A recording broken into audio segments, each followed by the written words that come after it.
할렐루야. 우리 주님의 놀라운 평화가 여러분의 심령과 가정과 일터 위에 흘러넘치시기를 축복드립니다.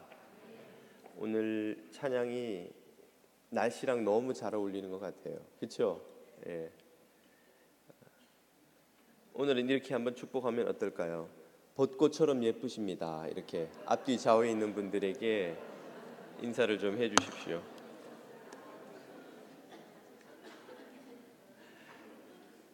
벚꽃이 얼마나 예쁘게 피고 있는지 아마 이번 주 다음 주 두 주가 피크가 아닐까 생각됩니다. 예. 워싱턴에 벚꽃 구경 안 가셔도 오클랜드에 오시면 벚꽃이 얼마나 예쁜지 모릅니다. 그래서 이번 주 다음 주 계속 좀 주중에라도 오셔요. 여러분이 연락을 주시면 제가 문 앞에 있으면서 입장료라도 좀 받아서 이 벚꽃 구경 잔치라도 같이 좀 하게. 네, 하나님이 주신 이 아름다운 날씨, 예쁜 꽃, 또 사랑하는 교우들과 이 봄을 누리고 즐기시기를 또 축복드립니다. 하나님의 말씀은 마태복음 7장 15절입니다. 마태복음 7장 15절 말씀을 자매님과 형제들이 다 같이 읽겠습니다.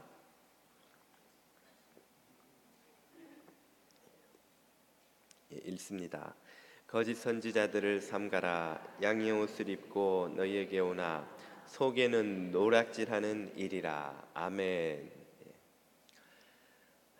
이 좋은 날씨의 흥을 깨뜨리는 것 같아서 참 언급하기 민망합니다마는 요즘 한국 언론을 연일 장식하는 뉴스 중에 하나가 만민중앙교회의 이재롱 목사의 성폭력 사건입니다. 이재롱 목사와 만민중앙교회는 지난 1990년에 이미 예수교 대한성결교에서 이단으로 정죄되고 또 출교당한 이단입니다마는 그래서 아마 언론에서도 이런 사실을 밝히고 이재록 씨라고 불러서 이런 사실을 의식하고 있는 듯 합니다마는 교회 밖에 있는 사람들에게 있어서는 여전히 여느 목사, 여느 교회와 뭐가 다르냐 참 구분을 잘 못하는 것이 현실이죠. 그래서 교회에 참 민망하고 곤혹스러움을 던져주는 사건이 되고 있습니다. 만민중앙교회는 여러 가지 사건으로 세간의 이목을 끈 적이 있습니다. 그 중에 하나로 MBC 무단 난입 사건 혹시 여러분 기억하실지 모르겠습니다. 그걸로도 한번 떠들썩하게 했었고 또 무한 단물 사건이라고 있습니다. 여러분 기억하시는 분도 계실지 모르겠어요. 내용은 이런 것입니다. 전남 무안에 만민중앙교회를 아마 세웠나 본데 식수를 얻으려고 우물을 팠답니다. 그런데 지역이 바다와 가깝다 보니까 짠물이 섞여 나와서 마실 수 없는 물이었다는 것이죠. 그런데 이재롱 목사가 서울에서 내려와선 그 우물 앞에서 기도를 했더니 그 짠물이 단물로 바뀌어서 마실 수 있는 물이 됐을 뿐 아니라 그 물을 마시는 사람은 병도 낫고 다친 데도 낫고 눈에 뿌리면 쌍꺼풀이 없던 눈이 쌍꺼풀이 생기고 심지어 고장난 차에 뿌렸더니 차가 움직이더라 하는 간증까지 쏟아져 나와서 아마 만민중앙교회가 그런 내용을 홍보를 하며 전도를 했던 것 같습니다. 그랬더니 인터넷에는 무한 단물을 소재로 한 그 온갖 패러디물이 참 웃지 못할 그 패러디물이 넘쳐났던 적이 있습니다. 참 누가 들어도 코미디 같은 이런 이야기들을 믿고 그 교회 나가는 사람들이 있을까 싶지만 그 성폭력을 당했다는 피해자들이 언론에 나와서 하는 이야기를 들어보면 정말 그 사람들이 정말 진지하게 믿고 속아왔구나 하는 것을 알게 됩니다. 그 피해자들이 하는 말이 처음 이재롱 목사한테서 전화를 받았을 때 하나님이 자기한테 전화를 한 줄 알았다는 거예요. 너무 감격스럽고 영광스러워서 자기가 당한 일이 어떻게 벌어졌는지 어떤 일인지도 모른 채 그런 일들이 지나갔고 나중에 정신을 차려보니까 자기가 성폭력의 피해자가 되어 있더라는 것이죠. 이재롱 목사를 믿고 따른다는 만민중앙교회 교인이 자기들 주장으로는 많게는 13만 명이라고 합니다. 뭐 좀 실제는 허수가 있다고 쳐도 얼마나 많은 사람들이 그 거짓 주장에 속아 넘어가 살아가고 있는지 말이죠. 그러면 그렇게 거짓에 속아 살아가는 사람이 만민중앙교회 밖에는 다른 이단에는 없을 것이며 또 정통교회 안에는 과연 없을 것인가? 이 시대에 얼마나 많은 거짓 목사들이 신도들의 영혼을 노략질하며 살아가는지 모릅니다.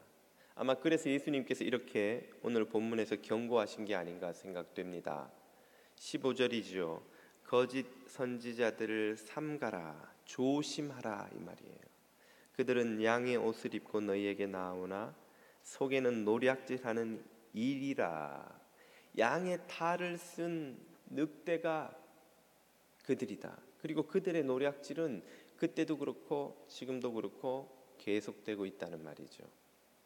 그래서 저는 이번 주와 다음 주 2주 동안 이 거짓 선지자라는 주제로 설교를 좀 하려고 합니다.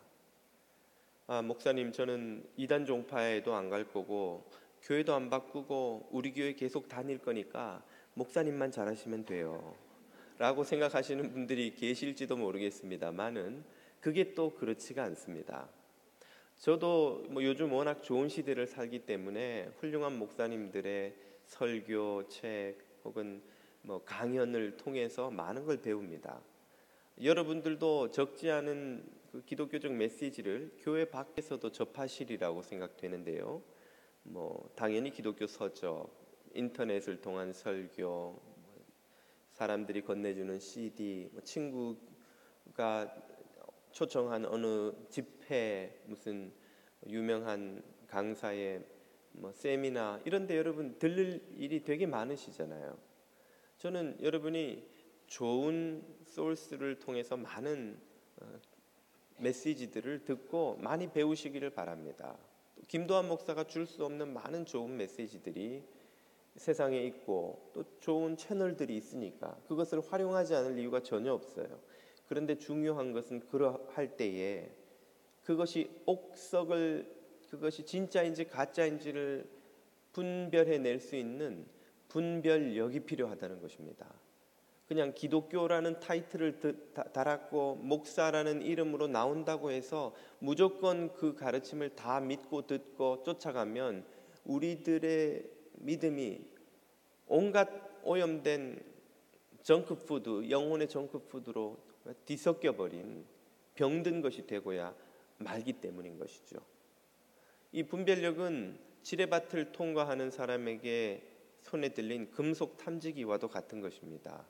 우리 인생은 지뢰밭과 같아요.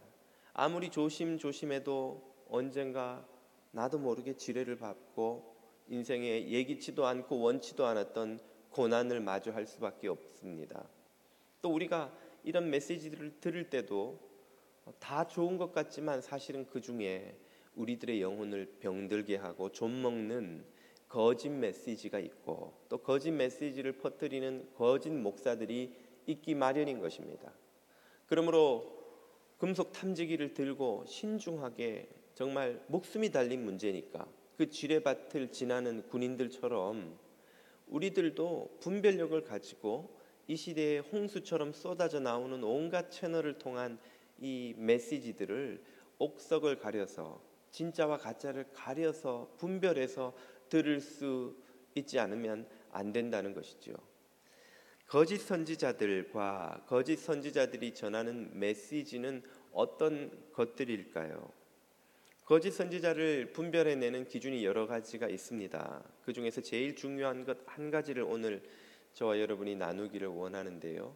그것은 바로 하나님의 말씀인 진리된 성경을 전하느냐 전하지 않느냐 하는 것입니다. 아니 목사님, 목사치고 성경을 전하지 않는 목사도 있나요? 목사님은 다 목사님들은 성경을 전하는 사람들이 아닙니까? 예, 마땅히 그러해야 합니다만은 실제로는 성경을 전하지 않는 목사들이 적지 않게 있습니다. 이것은 예나 지금이나 마찬가지고요. 예레미야 선지자가 경고한 바와 같습니다. 예레미야 23장 16절을 보면 이렇게 나오죠. 만군의 여호와께서 이같이 말씀하시되 너희에게 예언하는 선지자들의 말을 듣지 말라. 예. 목사의 설교를 듣지 말라는 거예요. 아니 무슨 목사의 설교를 안 들으면 기독교인이 뭐 합니까? 예. 그 목사 중에는 이런 사람들도 있기 때문이죠. 그들은 너희에게 헛된 것을 가르치나니 그들이 말한 묵시는 자기 마음으로 말미암은 것이요 여호와의 입에서 나온 것이 아니니라. 아멘. 목사고 설교를 하는데도 불구하고 하나님의 말씀을 전하는 것이 아니라 자기 마음속에서 나온 이야기들을 하는 이들이 있다는 것이죠. 여기저기 책에서 읽은 이런저런 교훈들, 살다 보면 누구나 하게 되는 이런저런 경험에서 나온 통찰들, 혹은 이런저런 이데올로기에서 나온 것들을 짜집기해서 거기에 기독교적 용어를 갖다 입힌 후에 그것을 설교라고 전하는 이들이 어디에나 있었고 지금도 있다는 말씀입니다. 그런 이들은 하나님의 말씀을 전하지 않기 때문에 대단히 게으르거나 부족한 사람일 것이라고 생각하기 쉽지만 그렇지도 않습니다. 그들도 대단히 열심히 목회를 하는 사람들일 수 있습니다. 21절에 가면 이렇게 나옵니다. 이 선지자들은 내가 보내지 아니하였어도 다름질하며 내가 그들에게 이르지 아니하였어도 예언하였은즉, 이 말은 내가 안 보내도 그들은 열심히 목회한다 그 말이에요. 내가 전한 하나님의 말씀이 아닌데도 불구하고 그들은 열심히 전한다는 그 말이죠. 그래서 그 겉으로 보면 그들은 열심히 설교하고 열심히 목회하고 나름 별 문제될 것이 없는 사람들처럼 보이기도 한다는 것입니다. 그렇게 될 수 있을까요? 예, 얼마든지 그렇게 될 수 있습니다. 우리가 세상에서도 돈을 벌기 위해서, 학위를 따기 위해서, 또 높은 지위에 인정받고 오르기 위해서 우리는 밤잠 자지 않고 돈 벌고 공부하고 일하고 고민해서 아이디어를 짜내고 하지 않습니까?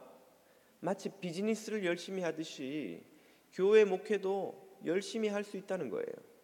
하나님이 주시는 능력이 아니라 인간의 종교성과 꿈을 이루고자 하는 열정과 혹은 욕망을 충족시키고자 하는 그 마음으로 얼마든지 목회를 열심히 하고 그래서 성공한 것처럼 보일 수도 있다는 것입니다.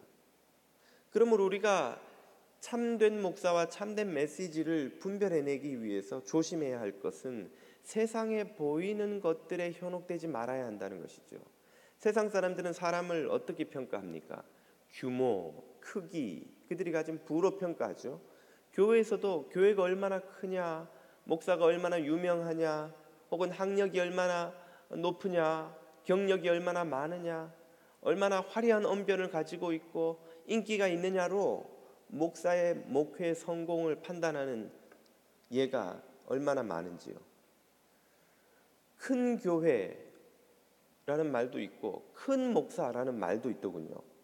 어디 가면 이분은 큰 목회하시는 큰 목사라고. 제가 보니까 키가 되게 작으신데, 나보다도 키도 작으신데 왜 큰 분이지 그분이? 그분 교회가 크다는 거예요. 교회가 크니까 목사도 큰 목사가 되는 것이고 더 인정을 받고 사람들이 더 존경을 하고 훌륭한 목사라고 암묵적으로 다 인정을 하는 것이죠. 그러나 그것은 그럴 수도 있지만 안 그럴 수도 있다는 것입니다.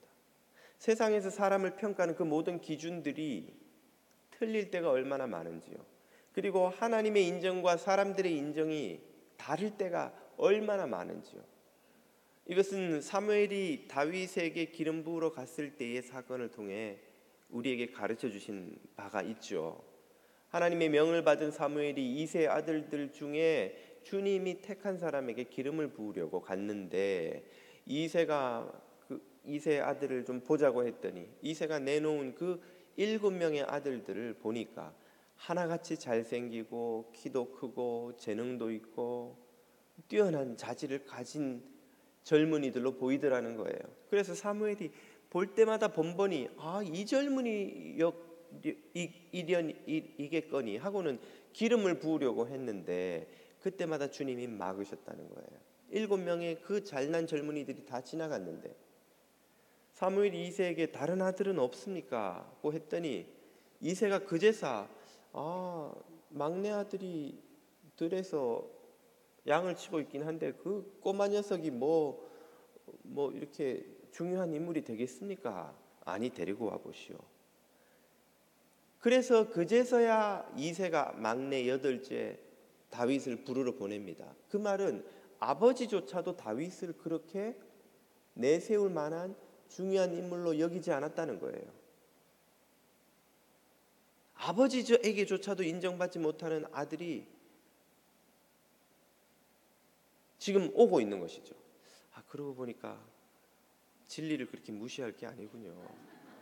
어떻게 될지는 모르겠네. 아무튼 그 사무엘이 다윗을 보니까 하나님께서 그에게 기름 부으라 하시면서 내가 보는 것은 사람이 보는 것과 다르다고 하시고 나는 사람의 마음 중심을 본다고 하심으로써 하나님의 기준이 무엇인지를 우리에게 알려주셨죠.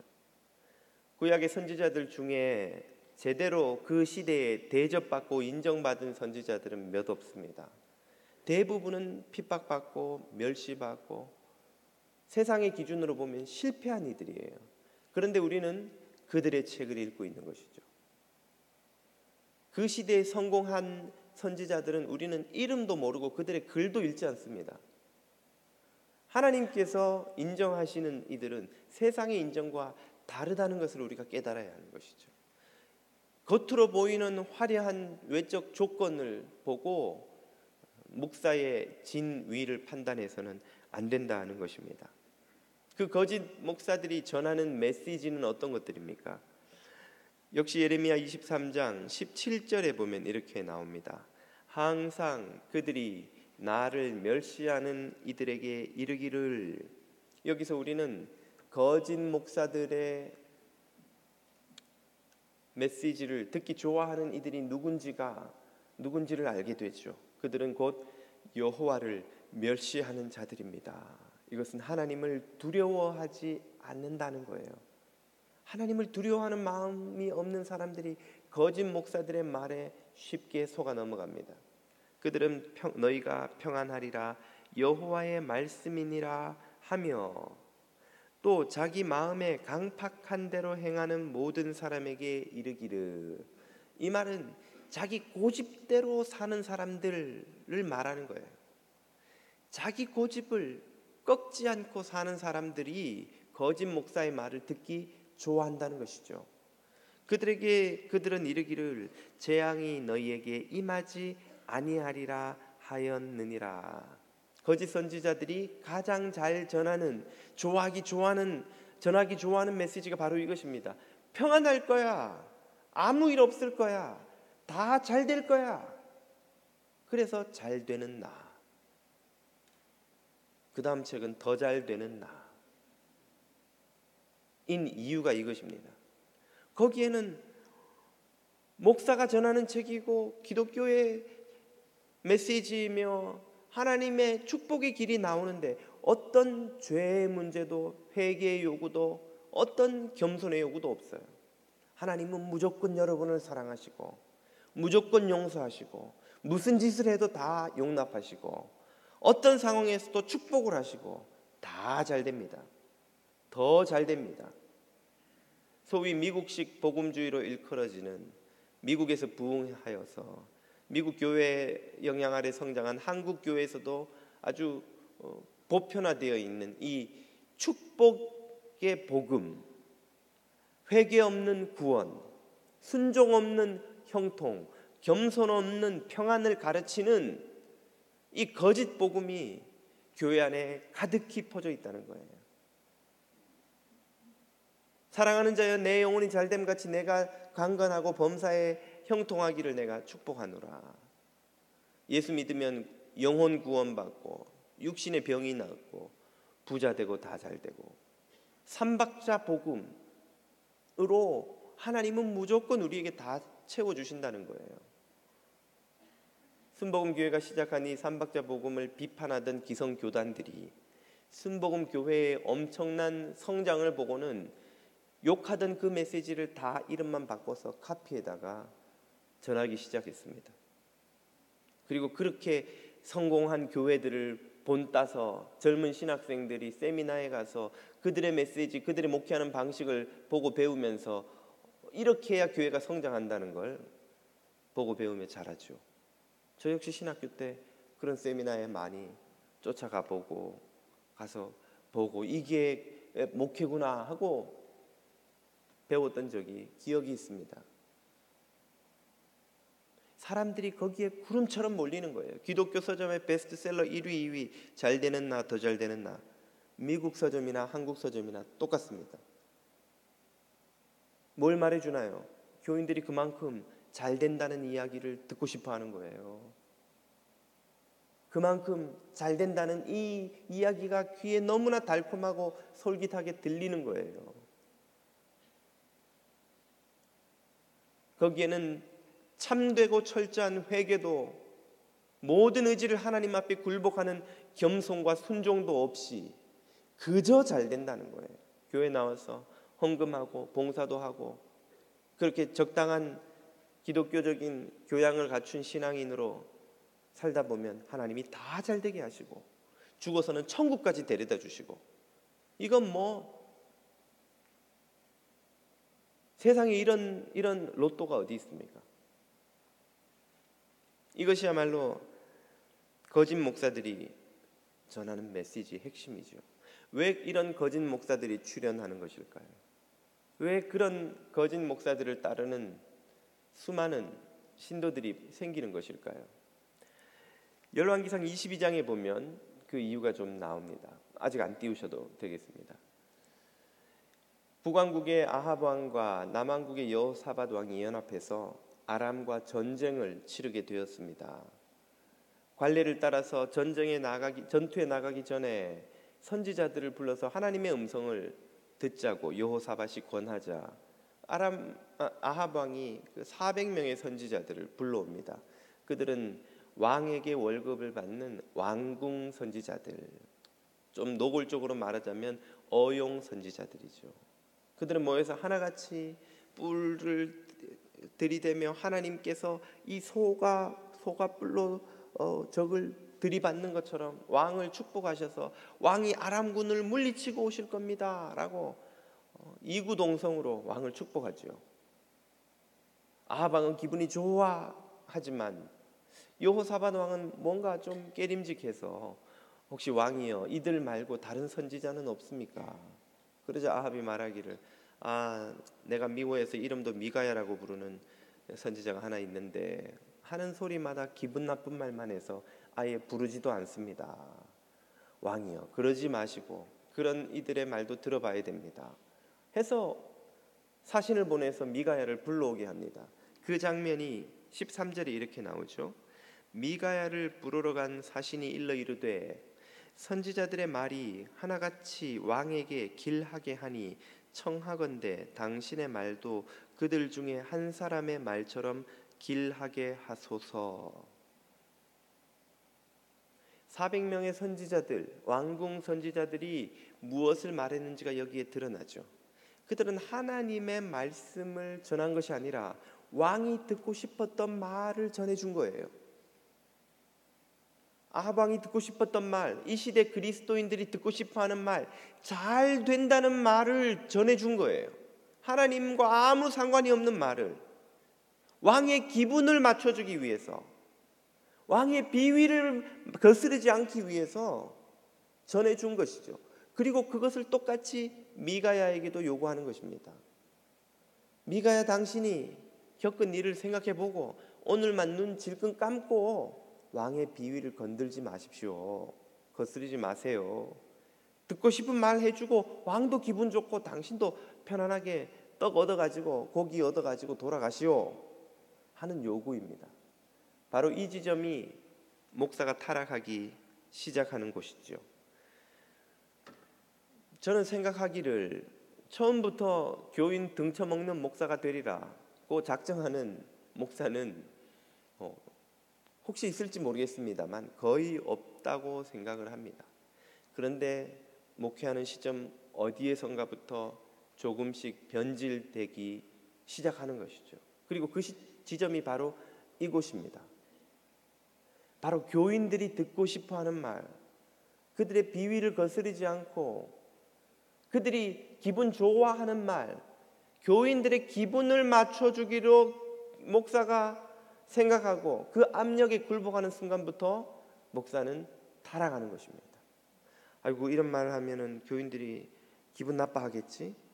아이고, 요거는 김 장로가 듣기 불편할 테고, 이거는 이 권사가 들으면 시험 들 테고, 이거는 박 집사가 들으면 자기 이야기인 줄 알고 또 싫어할 텐데, 김, 이, 박 묶으면 한국 사람 50%예요.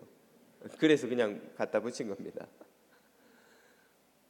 교인들이 듣기 싫어할까봐 하나님의 말씀을 솜사탕처럼 달콤하게, 날카로운 하나님의 말씀의 검을 갈아가지고 뭉뚱한 이 빵 자르는 칼처럼 부드럽게 만들어버리는 것이죠. 그리고 어떤 말을 하면은 기분 좋아할지, 지난번에 이 이야기를 했더니 교인이 은혜 받았다고 좋아하고 말이죠. 이렇게 말하면 교인들이 아주 기분 좋게 집에 가고 말이에요. 이렇게 말하면 헌금이 더 나오고 말이에요. 이런 것을 고려해서 그런 말들을 하나씩 둘씩 집어넣기 시작하고, 어느새 하나님의 말씀은 누더기가 되고 그 자리를 인간의 말이 여기저기를 채우기 시작하면 그때부터 목사의 타락이 시작되는 것입니다. 그렇게 해서 사람들의 인기를 끌고 사람들을 많이 모으고 그렇게 엄청나게 큰 교회를 세우고 자가용 비행기를 타고 다니면서 한번 집회할 때마다 수십만 불씩 받는 그런 유명한 스타 목사가 되면 그 목사를 세상은 성공했다라고 말하는 것이죠. 그러나 하나님의 기준에서는 그것이야말로 가장 극심한 타락이요, 본문이 꾸짖고 있는 거짓 선지자의 모습으로 전락해버린 것입니다. 이 아하방 앞에서 400명의 선지자들이 모여서 왕이여 잘 될 겁니다 라고 축복했던 모습이 어떤 것입니까? 아합은 22장에 오기 전에 이스라엘을 가장 타락시킨 대표적인 악한 왕으로 소개됩니다. 두로와 시돈의 공주 이세벨과 결혼하면서 거기에서 바알 숭배와 더불어 두로와 시돈의 독점적 경제 제도를 이스라엘에 수입한 인물이에요. 그 전까지 이스라엘은 하나님이 나누어 주신 지파별 가문별 땅을 소유한 그 하나님의 경제 제도 아래서 모든 주민들이, 모든 지파와 주민들이 동등한 권리를 가지면서 함께 더불어 살아가는 공동체였습니다. 그런데 아합이 나봇을 죽이고 그 포도원을 빼앗으면서 두로와 시돈의 바알 숭배와 결탁된 독점 경제 체제를 가지고 들어와요. 수입해요. 그리고는 왕과 귀족과 군대를 가진 이들이 국가의 토지의 대부분을 독점하는 그런 시스템을 만들어버리죠. 그것 때문에 엘리야는 목숨을 걸고 아합과 이세벨과 싸웠던 것입니다. 그리고 미가야 역시 이 자리에 와서 그 아합 왕을 축복할 수가 없는 거예요. 그런데 400명의 선지자들은 그 아합 왕 앞에 그를 축복하고 국민의 피땀을 빨아먹는 악한 왕을 하나님의 복 주시는 왕이라고 축복하고 있는 것이죠. 국민을 학살하고도 부끄러운 줄 모르는 독재자들에게 가서 조찬 기도회를 열어주며 하나님이 복 주시는 대통령이 될 거라고 축복해 준 이들과 무엇이 다를 바가 있겠습니까? 바로 이 시점은 성도가 타락하는 지점이기도 합니다. 진리가 아닌 자신을 기분 좋게 해주는 목사를 오늘날 교인들은 좋아하고 쫓아가지요. 여러분을 기분 좋게 해주는 목사들을 경계하셔야 됩니다. 그들은 여러분의 영혼보다 여러분의 기분에 더 관심이 많습니다. 그들은 여러분의 영원한 운명보다 여러분의 지갑에 더 관심이 많은 것이죠. 좋은 약은 입에 쓰듯이 진리는 결코 달콤한 것이 아닙니다. 하나님의 말씀은 살았고 운동력이 있어 좌우의 날선 어떤 솜사탕보다 달콤하여?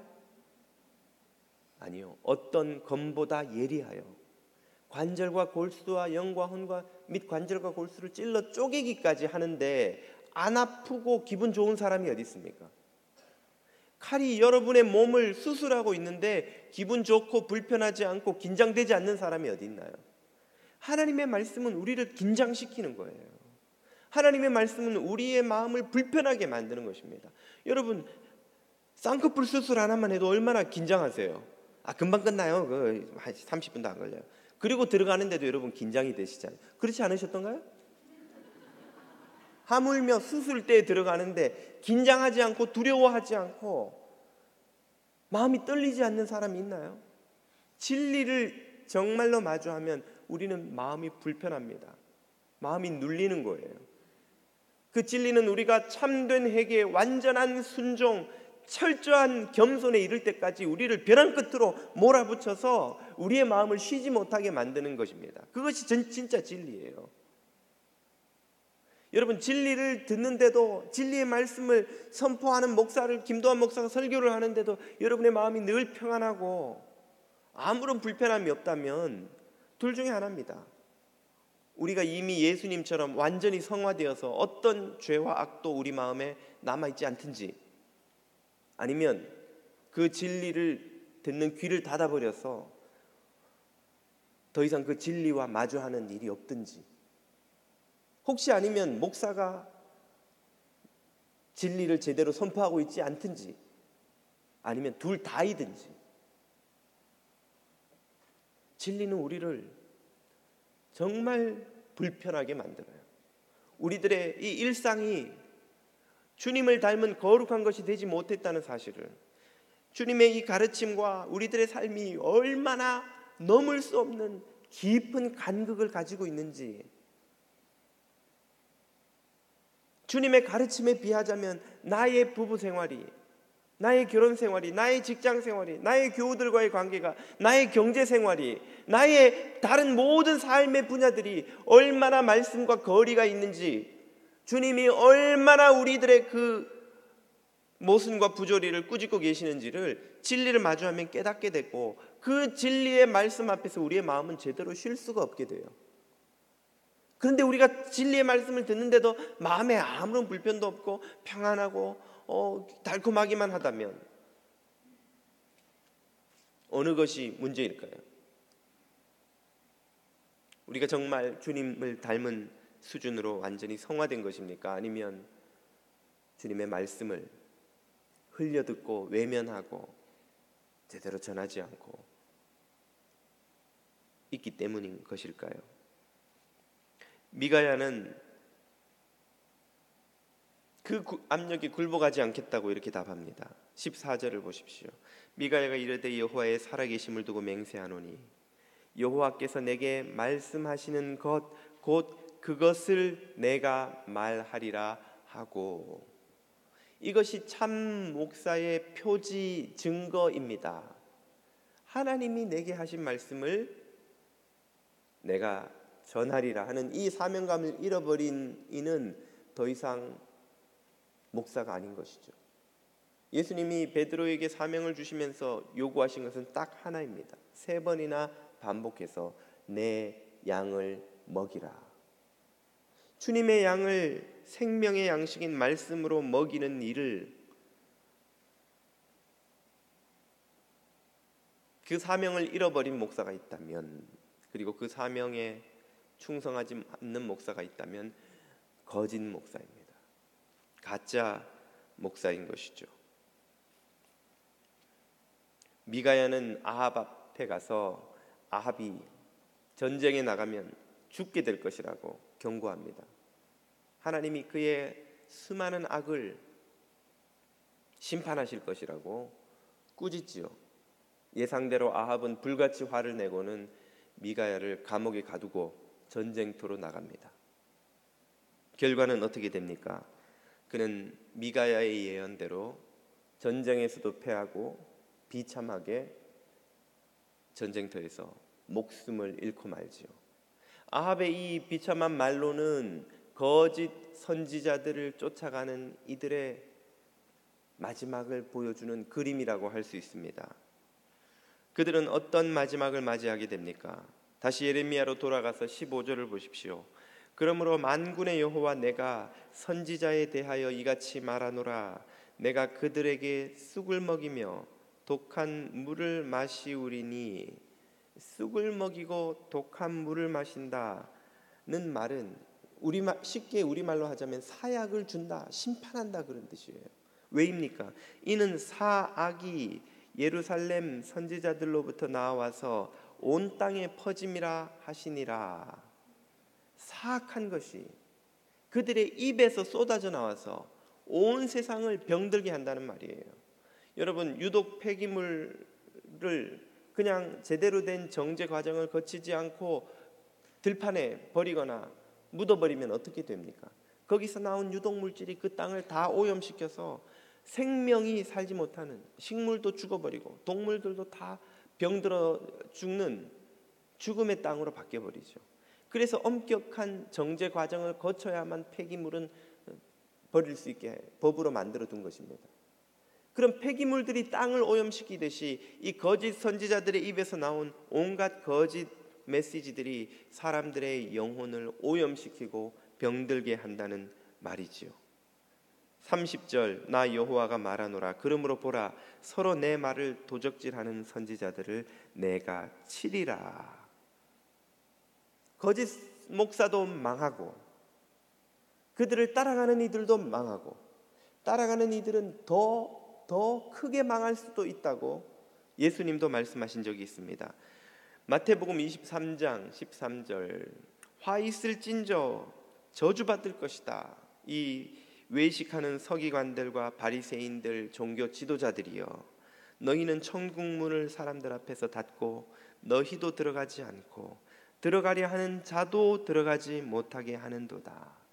화 있을진저 외식하는 서기관들과 바리새인들이여, 너희는 교인 한 사람을 얻기 위하여 바다와 육지를 두루 다니다가 생기면 너희보다 배나 더 지옥 자식이 되게 하는도다.